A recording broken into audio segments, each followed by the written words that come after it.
exemple. Alors, en 2015, je me souviens d'un reportage de Cache Investigation sur Madame Dati, sur ses liens avec GDF Suez, vous suspectiez des conflits d'intérêts.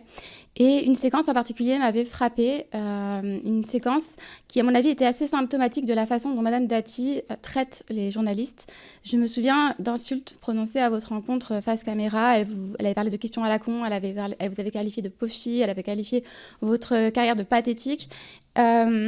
D'ailleurs, je note avec un certain sourire que Madame Dati, qui me demandait des leçons en matière de hurlement, avait déjà à l'époque, bien avant que je me lance en politique, rien à apprendre quand il s'agissait de hurler sur des journalistes. Plus récemment, en juillet 2025, sur le plateau de LCI, Madame Dati a eu l'occasion de se défendre sur une autre affaire la concernant et elle s'est permise de revenir sur le plateau pour à nouveau s'en prendre à des journalistes et leur demander de modifier les commentaires qu'ils faisaient sur son affaire.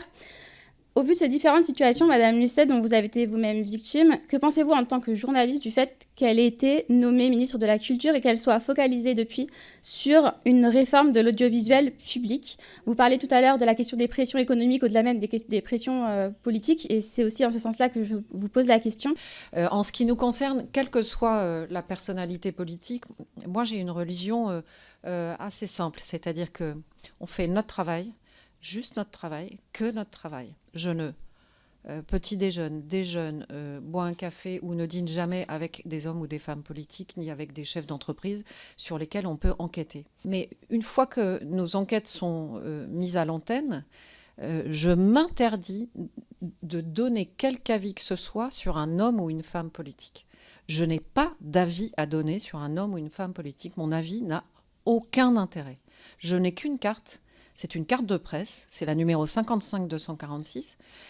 Et je partage avec mes 2 rédacteurs en chef et les journalistes avec lesquels nous travaillons dans ces 2 équipes la grande responsabilité de faire les meilleures enquêtes possibles. Point. Ensuite, aux citoyens de s'en emparer